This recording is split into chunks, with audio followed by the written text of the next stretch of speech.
You surprised yourself recently.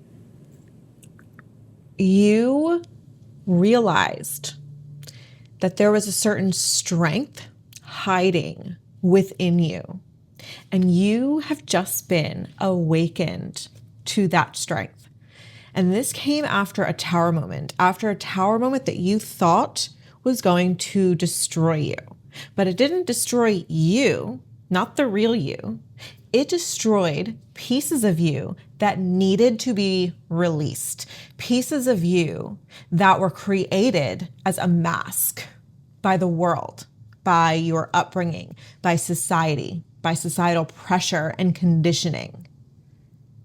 And this tower moment helped you awaken to the fact that those pieces needed to disappear. So instead of destroying you, it actually revealed the true you, the one who has the strength and the power that the world made you think was not really there.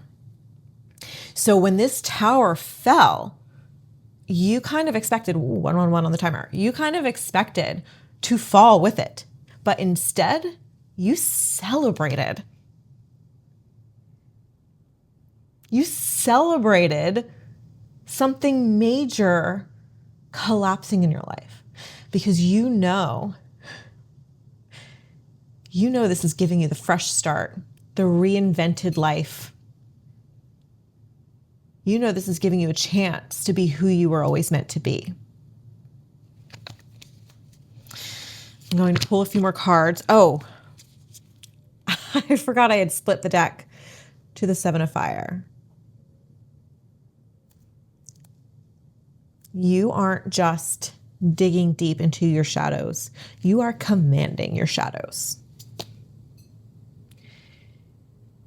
You are ready to release the shadows that were given to you through this conditioning.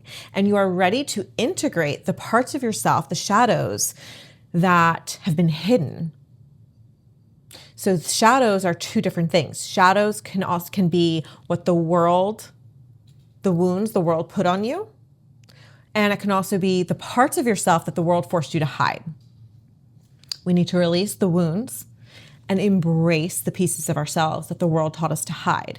And that is what you're doing. You are commanding. You are using your wounds, turning your pain into purpose while integrating the pieces of yourself that the world made you feel like nobody really wanted to see that part of you. And you're like, I don't give a fuck anymore because this is who I really am. And you are turning all of this around for you and for others who are going to be led by you.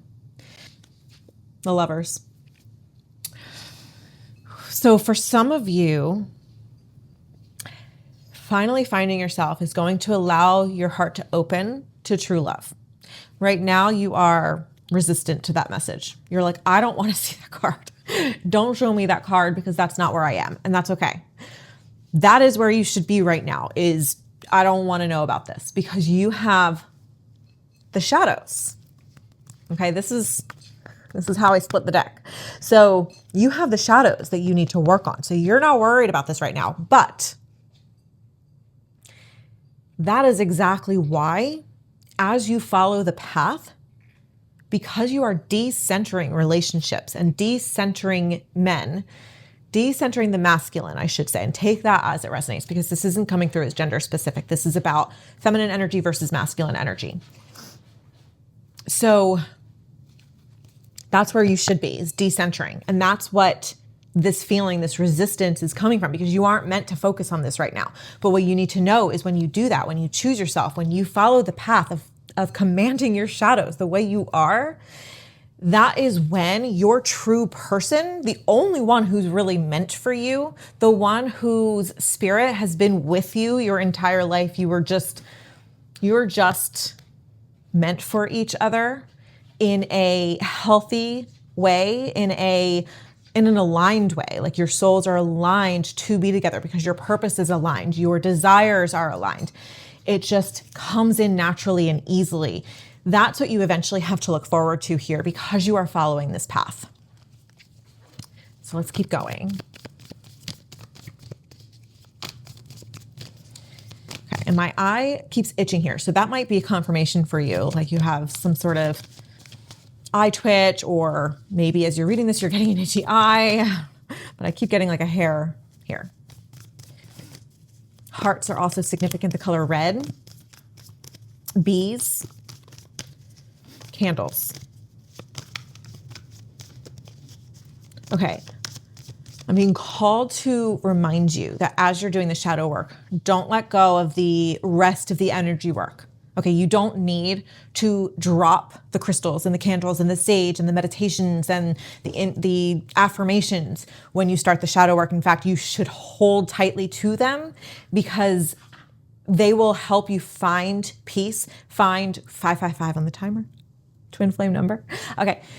They will help you find peace. They will help you find grounding while you are doing the shadow work. So don't buy into the rhetoric of, oh, I graduated from that stuff and I'm moving on to the deep stuff. You need the grounding in order to get through this shadowy time. So, all right, one more message.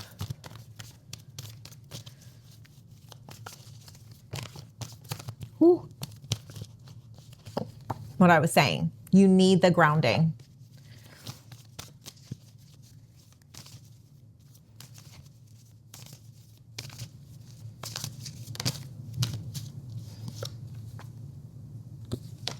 The Magician. I mean, what did I say? Commanding, leading, powerful. This is you. This is you commanding yourself to grow by digging deep into the shadows, focusing on the growth you know is coming behind that to get you through it, grounding in. If you want a little bit of guidance with this path, I do have an awakening guidebook in my store. You can check that out at the link in bio. There's also some one-on-one services if you feel called. And I am creating a school, a mystery school called the Purple Rose Mystery School. It walks you down this path. There will be somatics and meditations and courses and breath work, everything you need. So you can put your name on the wait list at the link in bio as well.